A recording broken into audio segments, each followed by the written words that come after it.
be sharing some of my theories for the Blood of Olympus, and also I have this huge box of swag to open up. So I was one of, I believe, 9 lucky vloggers who received this giant box of Heroes of Olympus swag, and now I'm gonna open it up. If you haven't yet read the Heroes of Olympus series, then you can still stick around for this first part of the video because I'm just gonna be unboxing this. There's not gonna be any spoilers, but you will need to leave when I get to the second part of the video where I'll be talking about my predictions for the Blood of Olympus, and that will be spoilery. But I'll warn you before that happens. Let's do this. This is hard to balance and open. Oh, there's purple tissue paper inside. Oh my god, I wasn't prepared. I didn't bring tools. Okay.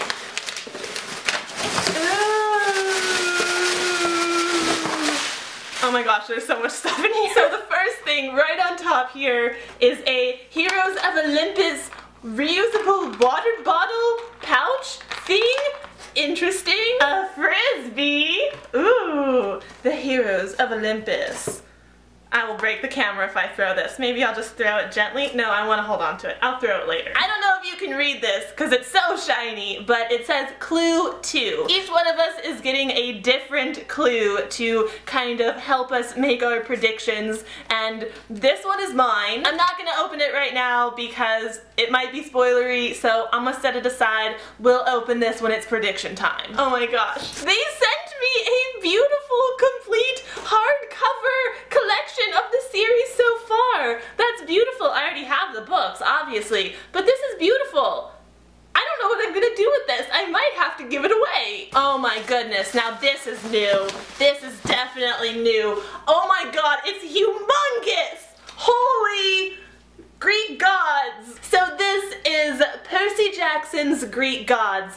It's a beautiful illustrated, I didn't turn it to an illustration. It is beautifully illustrated and also signed. It's signed. I mean, it's like a book plate put on here, but Rick Riordan touched this. He touched it with his pen and maybe his hand. This is beautiful and gigantic, and I can't wait to read it and spend a little bit more time in Percy Jackson's point of view, because we haven't had that for a while, and I miss being in Percy's head. So, oh, I can't wait to read this. Some more fun kind of miscellaneous swag here. Some temporary tattoos, which I will totally be wearing in my Blood of Olympus review video next month. A deck of playing cards with the Blood of Olympus cover as like their back side.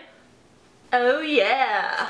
Play some card games. And on this side, they're just normal cards. It would have been really cool if they were like Heroes of Olympus on both sides, but they're still pretty cool. Some pens that have like water or something in the top part. Do these open up or do anything cool? I can't tell. I'll fiddle with these later. Some Camp Half-Blood and Camp Jupiter pins, buttons. What are these called? What is this? What is this? Is this like a lunchbox? Oh my god, it's a lunchbox! Oh, here's the lid. It's a lunchbox that I can take to camp with me. I kind of wish I was still in school. Like, if I was, I would use this. I really, really would. Oh my goodness. What is in here next? Okay. Next thing I have here is a Camp Half-Blood t-shirt. Oh my goodness. It's pretty big. I think it's a large. It must be a large because it's pretty big. But I'm still gonna wear it and rock it. You know me. Also, a hoodie! A Camp Half-Blood hoodie! For when it's cold at camp or out of camp. It's a hoodie! These are like escaped convict orange, but I love them. I'm gonna wear these so much. And the final thing in here is a Heroes of Olympus duffel bag so I can put all of this stuff in the duffel bag and carry it with me when I go to camp. So this was probably the most awesome swag collection I have ever received. I got books, I got clothes, I got a bag, I got lots of fun other little miscellaneous stuff, temporary tattoos, a frisbee, buttons, pens. It's just so much cool and it's all Heroes of Olympus stuff. So I like it even more. So that was the swag unboxing, and now let's move into the predictions part of this video. So yes, Blood of Olympus theories are starting now, so kindly evacuate if you are not ready for those, okay? Okay? I'm busting out clue 2. It's time for clue 2. Oh, this is signed by Rick Riordan too. There will be blood. There's blood in the title. I'm expecting blood, okay? I'm sure there's going to be blood. This is not my clue. So my clue is about Jason. And it looks like I have a little excerpt here to read for you guys. Jason knew he shouldn't look, but he couldn't close his eyes as Juno went supernova, revealing her true godly form. Pain seared Jason's mind. His body burned away in layers like an onion.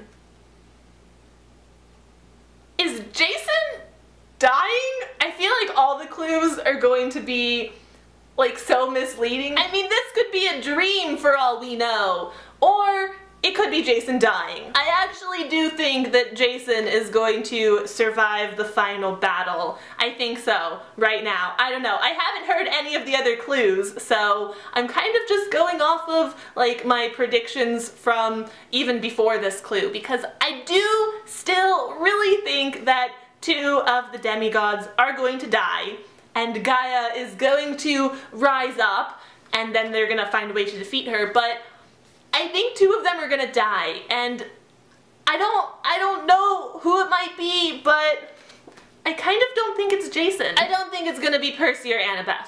I think those 2 will survive because Rick Riordan will just piss off way too many people if he kills them off. I don't think Leo is going to die.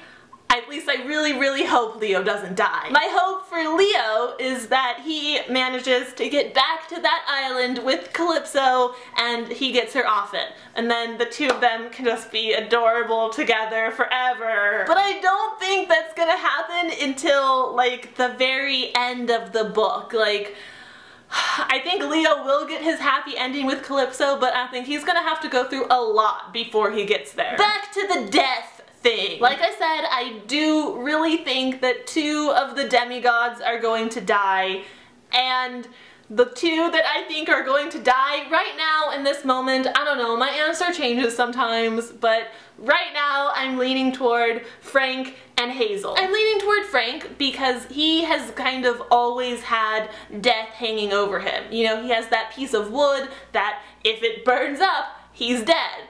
And that has been brought up so much throughout the series. Like, we've seen so much of that kind of threat of death constantly hanging over Frank that I think it might happen. And then Hazel for a similar reason, because she's kind of already on borrowed time. Like, she died and then she was brought back, but she died. So I'm thinking her time might actually be up. But I think that Hazel and Frank could still like be happy together in the afterlife. Like, that's a possibility, so it would still be like a happy-ish ending for them even though they're dead. Although another theory that I've kind of been entertaining is that 2 demigods might die, but they might not be 2 from the 7. We have Reyna and Nico, who are bringing the Athena statue back to Camp Half-Blood to try to prevent that whole war fiasco happening. Like,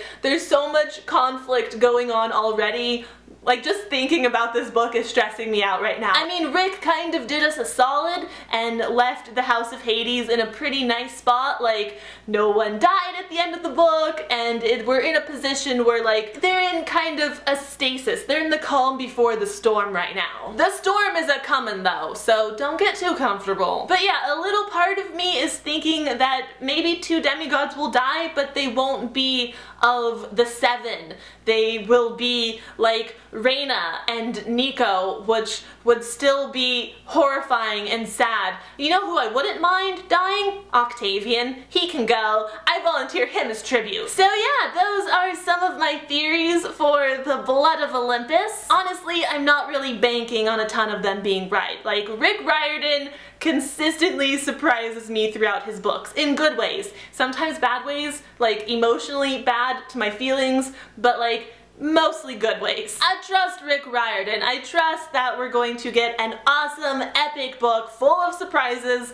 and still have a mostly happy ending. At least that's what I'm hoping for. Rick, come on, don't let me down here. So yeah, that is everything I have theory-wise, but I would love to hear your predictions, so feel free to leave those in the comments below. What do you think is gonna happen? Who is going to die? Who is going to survive?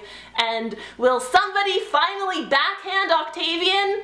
We can only hope. But yeah, that is everything I had for this video today, so thank you so much for watching. I hope you enjoyed it. I hope you have a great night, and I will have another vlog up soon, so I will see you then. Goodbye!